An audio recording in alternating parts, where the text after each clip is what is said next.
تاریخ اسلام دوسرا باب حضرت محمد صلی اللہ علیہ وآلہ وسلم۔ طلوع سحر، آفتاب کے طلوع ہونے سے تھوڑی دیر پیشتر صبح کی ہلکی ہلکی روشنی افق مشرق سے نمودار ہونی شروع ہو جاتی ہے۔ جیسا کہ اوپر بیان ہو چکا ہے، تمام دنیا پر شب دیجور کی سیاہی اور جہالت و کفر کی تاریکی چھائی ہوئی تھی۔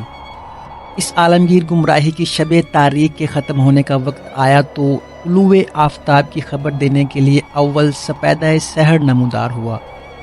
ملک عرب میں جو مرکز تاریکی بنا ہوا تھا اور جس کے ریگستانوں میں شرک و عصیاں کی آندھیاں چل رہی تھیں، خود بخود ایسے نشانات ظاہر کرنے لگے جن سے ثابت ہوتا تھا کہ اس ملک میں آفتاب رسالت طلوع ہونے اور ہدایت کا چشمہ پھوٹنے والا ہے۔ اقوام عرب ہزارہ سال سے ذلت و مسکنت اور جہالت و گمراہی کی زندگی بسر کر رہی تھی، لیکن بعثت نبوی صلی اللہ علیہ وآلہ وسلم نہیں بلکہ پیدائش نبوی صلی اللہ علیہ وآلہ وسلم کے وقت سے قبائل عرب میں شریفانہ جذبات اور برے کاموں سے نفرت پیدا ہونے لگی تھی۔ ورقہ بن نوفل بن اسد بن عبد العزا، عثمان رضی اللہ تعالی عنہ بن الحویرث بن اسد و زید بن عمرو بن نفیل عمر رضی اللہ تعالی عنہ بن الخطاب، عبید اللہ بن جہش وغیرہ کئی شخص ایک جگہ جمع ہوئے اور اپنے عقائد و اعمال پر غور کرنے لگے۔ بالآخر سب نے متفقہ طور پر پتھروں اور بتوں کی پرستش سے بیزاری ظاہر کی اور مختلف مقامات کی طرف دین ابراہیمی کی جستجو میں نکل کھڑے ہوئے۔ ورقہ بن نوفل نے دین مسیحی اختیار کر لیا اور بڑی محنت و توجہ سے توریت و انجیل وغیرہ اہل کتاب کی کتابیں پڑھیں۔ عبید اللہ بن جہش اپنے خیال پر قائم یعنی دین حنیف کی جستجو میں مصروف رہا، یہاں تک کہ اسلام کا ظہور ہوا اور اس نے اسلام قبول کیا۔ حبش کی طرف ہجرت کی، وہاں جا کر نصرانیت کی طرف مائل ہوا۔ عثمان رضی اللہ تعالی عنہ بن الحویرث کیسر روم کے پاس جا کر نصرانی ہو گیا۔ زید بن عمرو نے نہ تو یہود و نصارہ کا مذہب اختیار کیا نہ بت پرستی کی، خون اور مردہ جانوروں کو اپنے اوپر حرام کیا، قطع رحم اور خون ریزی سے پرہیز کیا۔ جب کوئی شخص ان سے دریافت کرتا تو کہتے کہ میں رب ابراہیم علیہ السلام کی پرستش کرتا ہوں، بتوں کی برائیاں بیان کرتے اور اپنی قوم کو نصیحت و ملامت کرتے۔ اکثر ان کی زبان پر یہ لفظ جاری ہوتے کہ اے اللہ، اگر میں اس بات سے واقف ہو جاتا کہ کس طرح تیری عبادت کی جائے تو میں ضرور تیری عبادت کرتا اور تیری رضا مندی حاصل کرتا، لیکن میں تو تیری رضا کی راہوں سے ناواقف ہوں، یہ کہتے اور سجدے میں چلے جاتے۔ کہنوں اور منجموں نے بھی یہ کہنا شروع کیا کہ ملک عرب میں ایک عظیم و شان نبی پیدا ہونے والا ہے اور بہت جلد اس کی حکومت ظاہر ہوا چاہتی ہے۔ ملک عرب میں جیسا کہ اوپر بیان ہو چکا ہے، یہودی بھی آباد تھے اور نصارہ بھی۔ علماء یہود نے بھی اور علماء نصارہ نے بھی توریت و انجیل کی بشارتیں بیان کرنی اور لوگوں کو سنانی شروع کی کہ نبی آخر الزماں ملک عرب میں عنقریب ظاہر ہوا چاہتے ہیں۔ چند روز کے لیے ملک یمن پر شاہ حبش کا قبضہ ہو گیا تھا۔ عبد المطلب کے زمانے میں بھی یمن کے علاقہ شاہ حبش کے ماتحت تھا۔ اس زمانہ میں شاہ حبش کی جانب سے ابرہۃ الاشرم یمن کا صوبے دار تھا۔ اس نے یمن میں ایک معبد تیار کیا اور اہل عرب کو ترغیب دی کہ بجائے کعبہ کے اس یمن کے مندر کا رخ کریں، لیکن اس کو اپنی اس تحریک میں کامیابی نہ ہوئی، بلکہ ایک عرب نے موقع پا کر اس مندر میں اس کی تذلیل کے لیے پاخانہ کر دیا۔ ابرہہ نے جوش انتقام میں مکہ پر چڑھائی کی اور اس ارادہ سے روانہ ہوا کہ خانہ کعبہ کو مسمار کر دوں گا۔ اس لیے مکہ والوں نے اس فوج کا نام اصحاب الفیل اور اس سال کا نام عام الفیل رکھا۔ مکہ کے قریب پہنچ کر ابرہہ نے جب مقام کیا تو قریش مکہ اس فوج کے آنے کی خبر سن کر خوف زدہ ہوئے، کیونکہ ان میں اس فوج کے مقابلہ کی طاقت نہ تھی۔ سب نے مل کر سردار قریش یعنی عبد المطلب سے استدعا کی کہ آپ ابرہہ کے پاس جائیں اور کوئی صورت بہتری کی نکالیں۔ چنانچہ عبد المطلب ابرہہ کے پاس پہنچے۔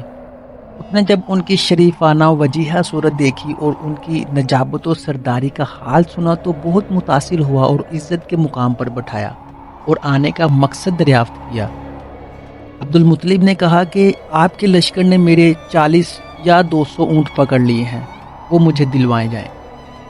ابرہہ نے کہا کہ میں تو تم کو بہت عقل مند اور ذی ہوش شخص سمجھتا تھا، لیکن میرا خیال غلط نکلا۔ تم کو معلوم ہے کہ میں خانہ کعبہ کو مسمار کرنے آیا ہوں۔ تم نے اپنے اونٹ لینے کی کوشش کی لیکن خانہ کعبہ کے بچانے کی کوئی تدبیر نہ کی۔ عبد المطلب نے فوراً برجستہ جواب دیا کہ میں تو صرف اونٹوں کا مالک ہوں، مگر اس گھر کا بھی ایک مالک ہے، وہ اپنے گھر کی خود حفاظت کرے گا۔ ابرہہ اس جواب کو سن کر برہم ہوا اور اس نے کہا کہ اچھا، میں دیکھوں گا رب البیت مجھ کو کس طرح روکتا اور کعبہ کی حفاظت کرتا ہے۔ چنانچہ اس کے لشکر پر تباہی آئی اور وہ سب کاسف معقول ہو گئے۔ ابرہہ اور اس کے لشکر کا عبد المطلب کے اس جواب کے بعد اس طرح تباہ و برباد ہونا ملک عرب کے لیے ایک نہایت عظیم و شان واقعہ تھا، جس نے سب کے دلوں میں ہیبت الہی قائم کر دی تھی اور اکثر لوگوں کو ظلم و ستم اور قتل و غارت میں تعامل ہونے لگا۔ مذکورہ واقعہ اصحاب فیل کے بعد ہی ملک یمن کی حکومت شاہ حبش کے قبضہ سے نکل گئی۔ سیف بن ذی یزن یادگار ملوک طبابیہ یمن پر قابض و متصرف ہوا۔ عبد المطلب چند شرفائے قریش کو ہمراہ لے کر سیف کو حکومت یمن کی مبارکباد دینے کے لیے گئے۔ سیف بن ذی یزن نے اپنے علم و واقفیت کی بنا پر عبد المطلب کو خوشخبری سنائی کہ نبی آخر الزماں، جس کا تمام ملک اور ہر قوم کو انتظار ہے، تمہاری اولاد سے ہوگا۔ اس بات کی عام طور پر شہرت ہوئی۔ تمام شریک وفد شرفاء کو اس بات کا اندیشہ ہوا کہ وہ نبی ہماری اولاد سے ہوگا۔ اب لوگ اہل کتاب کے احبار و رہبان کے پاس جا جا کر نبی آخر الزماں کے حالات اور علامات دریافت کرنے لگے۔ امیہ بن ابی کو یہ خیال ہوا کہ وہ نبی شاید میں ہوں گا، چنانچہ وہ ابو سفیان بن حرب کے ساتھ ملک شام کی طرف گیا اور کسی رہبان کی خدمت میں حاضر ہو کر اپنی نسبت دریافت کیا، مگر وہاں سے مایوس کن جواب ملا۔ دنیا میں کسی بڑے نبی یا رسول کی بعثت یا پیدائش کے وقت آسمان پر بڑی کثرت سے اور غیر معمولی طور پر ستارے ٹوٹتے ہوئے دیکھے جاتے تھے۔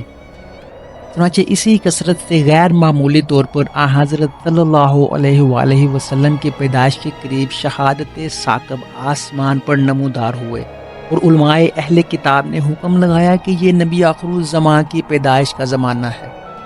چنانچہ 9 ربیع الاول سنہ عام الفیل مطابق 40 جلوس کسرا 9 شیروان مطابق 22 اپریل 571 بروز دوشنبہ بعد از صبح صادق اور قبل از طلوع آفتاب حضرت صلی اللہ علیہ وآلہ وسلم پیدا ہوئے۔ ذبیح ثانی عبداللہ بن عبد المطلب۔ چاہ زمزم کی اصل حضرت اسماعیل علیہ السلام سے ہے کہ جب وہ اور ان کی ماں حضرت حاجرہ علیہ السلام مکہ کے صحرائے لقودق میں پیاس سے بےتاب ہوئے تو اللہ تعالیٰ کے حکم سے وہاں پانی کا چشمہ نمودار ہوا۔ حضرت حاجرہ علیہ السلام نے اس پانی کو چاروں طرف مینڈ باندھ کر گھیر دیا اور وہ ایک کنویں کی صورت بن گیا۔ کچھ عرصہ تک تو وہ اسی حالت میں رہا اور پھر اس کے بعد وہ مٹی سے اٹ گیا اور رفتہ رفتہ اس کا مقام اور جگہ بھی کسی کو معلوم نہ رہی۔ چاہے زمزم کا صرف تذکرہ ہی تذکرہ لوگوں کی زبان پر رہ گیا تھا۔ جب حضرت مطلب کے ہاتھ میں سقایت الحاج کا کام آیا تو انہوں نے چاہے زمزم کا پتہ و مقام تلاش کرنا شروع کیا۔ بہت دنوں تک عبد المطلب اور ان کا بڑا لڑکا حارث چاہے زمزم کی تلاش میں سرگرداں رہے، مگر چاہے زمزم کا پتہ نہ ملا۔ قریش میں سے کسی نے ان کی مدد اس کام میں نہ کی، بلکہ باپ بیٹے کا مذاق اڑایا کرتے تھے۔ حضرت صلی اللہ علیہ وآلہ وسلم کے والد ماجد۔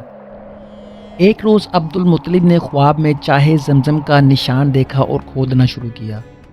یہ وہ مقام تھا جہاں اصاف اور نائل 2 بت رکھے ہوئے تھے۔ قریش مانیا ہوئے اور لڑنے کو تیار ہو گئے۔ یہ صرف 2 ہی شخص باپ بیٹے تھے، کوئی مددگار و معاون ان کا نہ تھا۔ تاہم یہ غالب ہوئے اور کنواں کھودنے کے کام میں مصروف رہے۔ اس وقت عبد المطلب نے اپنی تنہائی کو محسوس کیا اور منت مانی کہ اگر اللہ تعالیٰ مجھ کو 10 بیٹے عطا کرے اور پانی کا چشمہ بھی نکل آئے تو میں اپنے بیٹوں میں سے ایک کو اللہ کے نام پر قربان کروں گا۔ چند روز کی محنت کے بعد چشمہ بھی نکل آیا اور اللہ تعالیٰ نے عبد المطلب کو 10 بیٹے عطا کیے۔ چاہے زمزم کے نکل آنے سے قریش میں عبد المطلب کا سکہ بیٹھ گیا تھا اور سب ان کی سرداری اور بزرگی کے قائل ہو گئے تھے۔ جب عبد المطلب کے بیٹے جوان ہو گئے تو انہوں نے اپنی مانی ہوئی منت پوری کرنی چاہی۔ سب بیٹوں کو لے کر خانہ کعبہ گئے، حبل کے سامنے قرعہ اندازی کی۔ اتفاق کی بات، قرعہ کا تیر سب سے چھوٹے بیٹے عبداللہ کے نام نکلا، جو عبد المطلب کو سب سے زیادہ عزیز تھے۔ عبد المطلب چونکہ اپنی نظر کو پورا کرنا چاہتے تھے، مجبوراً عبداللہ کو ہمراہ لے کر قربان گاہ کی طرف چلے۔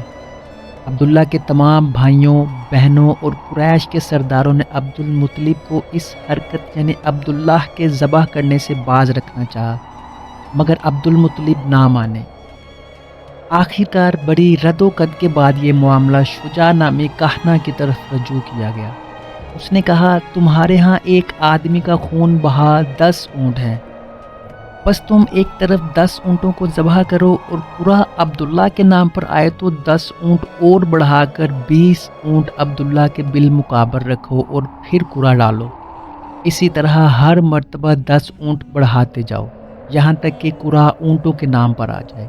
چنانچہ ایسا ہی کیا گیا اور قرعہ عبداللہ ہی کے نام پر نکلتا رہا، یہاں تک کہ جب اونٹوں کی تعداد 100 ہو گئی تب اونٹوں کے نام قرعہ آیا۔ عبد المطلب نے اپنی تسکین خاطر کے لیے 2 مرتبہ پھر قرعہ ڈالا اور اب ہر مرتبہ اونٹوں ہی کے نام قرعہ نکلا۔ وہ 100 اونٹ ذبح کیے گئے اور عبداللہ کی جان بچی۔ اس وقت سے ایک آدمی کا خون بہا قریش میں 100 اونٹ مقرر ہوئے۔ عبد المطلب کے کل 13 بیٹے اور 6 بیٹیاں پیدا ہوئیں، جن کا شجرہ نسب 7 کے صفحہ پر ہے۔ عام الفیل کے چند روز پیشتر عبد المطلب نے اپنے بیٹے عبداللہ کی شادی قریش کے معزز گھرانے میں آمنہ بنت وہب سے کر دی تھی۔ اس وقت عبداللہ کی عمر 24 سال کی تھی۔ اسی موقع پر عبد المطلب نے حالہ بنت وہب سے، جو آمنہ کی رشتہ دار تھی، اپنی شادی کی تھی۔ اسی حالہ بنت وہب کے بطن سے حضرت حمزہ رضی اللہ تعالیٰ عنہ پیدا ہوئے تھے۔ شادی کے چند روز بعد عبد المطلب نے عبداللہ کو ایک تجارتی قافلہ کے ساتھ بغرض تجارت شام کی طرف روانہ کیا۔ واپسی میں عبداللہ بیمار ہو کر مدینہ میں اپنے رشتہ داروں کے پاس ٹھہر گئے اور اپنی بیماری کا حال باپ کے پاس کہلا بھجوایا۔ مکہ میں جب عبداللہ کی بیماری کا حال عبد المطلب کو معلوم ہوا تو انہوں نے اپنے بیٹے حارث کو عبداللہ کی خیرگیری اور مکہ میں باحفاظت واپس لانے کے لیے بھیجا۔ حارث کے مدینہ پہنچنے سے پہلے ہی عبداللہ فوت ہو کر اپنے رشتہ دار بنو نجار کے قبرستان میں مدفون ہو چکے تھے۔ حارث نے مکہ میں واپس آ کر یہ روح فرسا اور جاں گسل خبر عبد المطلب کو سنائی۔ عبداللہ نے اپنے بعد چند اونٹ، چند بکریاں اور ایک لونڈی ام ایمن ترکہ چھوڑا تھا۔ حضرت آمنہ رضی اللہ تعالیٰ عنہ حاملہ تھی اور حضرت صلی اللہ علیہ وآلہ وسلم ابھی شکم مادری میں تھے کہ یتیم ہو گئے۔ آپ علیہ السلام کے والد عبداللہ کی عمر 25 سال ہی کی تھی کہ فوت ہو گئے۔ واقعہ اصحاب الفیل کے 52 یا 55 روز کے بعد آپ صلی اللہ علیہ وآلہ وسلم ماں کے پیٹ سے پیدا ہوئے۔ ماں نے ایام حمل ہی میں خواب میں دیکھا تھا کہ فرشتہ نے ان سے آ کر کہا کہ جو بچہ تیرے پیٹ میں ہے اس کا نام احمد ہے، اس لیے ماں نے آپ کا نام احمد رکھا۔ عبد المطلب نے اس پوتے کا نام محمد رکھا۔ ابو الفدا کی روایت کے موافق لوگوں نے تعجب کے ساتھ عبد المطلب سے دریافت کیا کہ آپ نے اپنے خاندان کے مروجہ ناموں کو چھوڑ کر یہ نیا نام کیوں اختیار کیا؟ عبد المطلب نے جواب دیا، اس لیے کہ میرا پوتا دنیا بھر کی ستائش و تعریف کا شایان قرار پائے۔ ابن سعد رضی اللہ تعالیٰ عنہ سے مروی ہے کہ جب رسول اللہ صلی اللہ علیہ وآلہ وسلم پیدا ہوئے تو آپ کے ساتھ کچھ علائش نہ نکلی جیسی کہ اور بچوں کے ساتھ بوقت پیدائش نکلتی ہے۔ آپ علیہ السلام ماں کے پیٹ ہی سے مختون پیدا ہوئے تھے۔ مورخین نے یہ بھی روایت کی ہے کہ جب آپ صلی اللہ علیہ وآلہ وسلم پیدا ہوئے ٹھیک اسی وقت کسرائے نوشیروان کے محل میں سخت زلزلہ آیا اور اس کے 14 کنگرے گر گئے۔ استخر کا مشہور آتش کدہ دفعتاً بجھ گیا۔ عبد المطلب نے آپ کی پیدائش کے 7ویں دن اس خوشی میں قربانی کی اور تمام قریش کو دعوت دی۔ ایام طفولیت ابتدا بعد ولادت 7 روز تک صوبیہ نے جو ابو لہب بن عبد المطلب کی آزاد کردہ لونڈی تھی رسول اللہ صلی اللہ علیہ وآلہ وسلم کو دودھ پلایا۔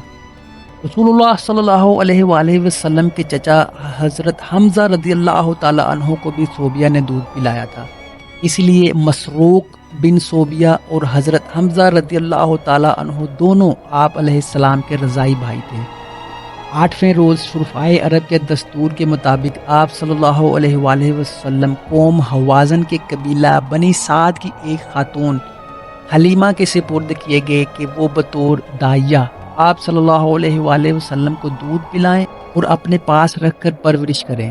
شرفائے عرب اس لیے اور بھی اپنے بچوں کو ان بدوی عورتوں کے سپرد کرتے تھے کہ جنگل کی کھلی اور آزاد آب و ہوا میں رہ کر بچے تندرست اور مضبوط ہو جائیں، نیز ان کی زبان زیادہ فصیح اور عمدہ ہو جائے، کیونکہ بدویوں کی زبان شہریوں کے مقابلہ میں زیادہ صاف، خالص اور فصیح ہوتی تھی۔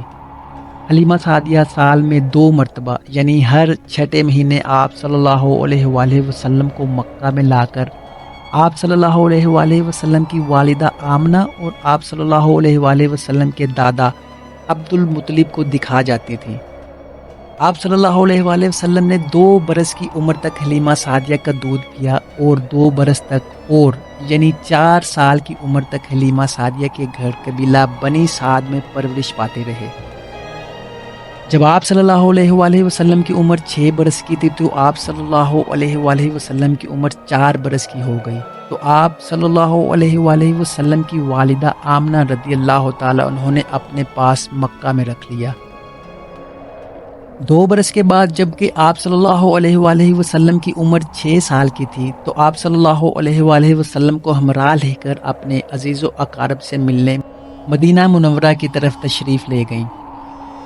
1 مہینہ رہ کر وہاں سے واپسی کے وقت مقام ابوا میں پہنچ کر حالت مسافری میں بی بی آمنہ کا انتقال ہو گیا اور آپ صلی اللہ علیہ وآلہ وسلم کی پرورش و نگرانی کا کام آپ صلی اللہ علیہ وآلہ وسلم کے دادا عبد المطلب نے اپنے ذمہ لیا۔ بعض روایات سے یہ بات ثابت ہوتی ہے کہ حضرت صلی اللہ علیہ وآلہ وسلم 4 برس نہیں بلکہ 5 سال قبیلہ بنی سعد میں حلیمہ سعدیہ کے گھر رہے اور اپنی والدہ کے پاس صرف 1 ہی سال یا 1 سال چند ماہ رہنے کا آپ صلی اللہ علیہ وآلہ وسلم کو موقع ملا۔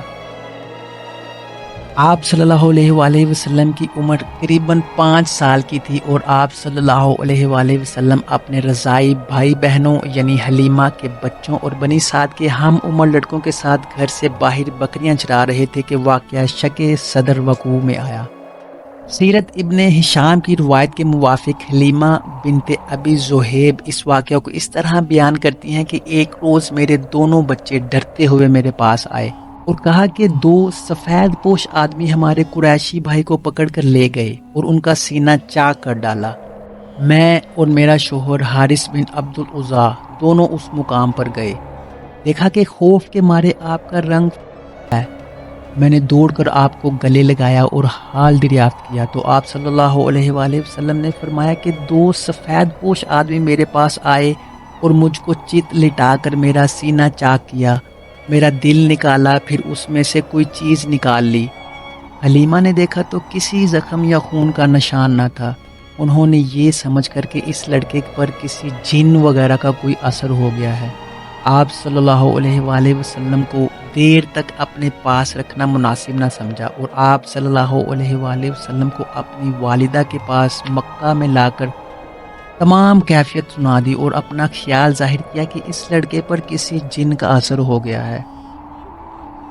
حضرت آمنہ نے سن کر فرمایا کہ نہیں، کوئی فکر کی بات نہیں ہے، میرا یہ بیٹا دنیا میں عظیم و شان مرتبہ پانے اور غیر معمولی انسان بننے والا ہے، یہ ہر آفت اور ہر صدمہ سے محفوظ رہے گا اور اللہ تعالیٰ اس کی حفاظت کرے گا، کیونکہ جب یہ میرے پیٹ میں تھا تو ایام حمل میں میں نے بہت سی بشارتیں خواب میں فرشتوں سے سنی اور اس کی بہت سی کرامتیں دیکھی ہیں۔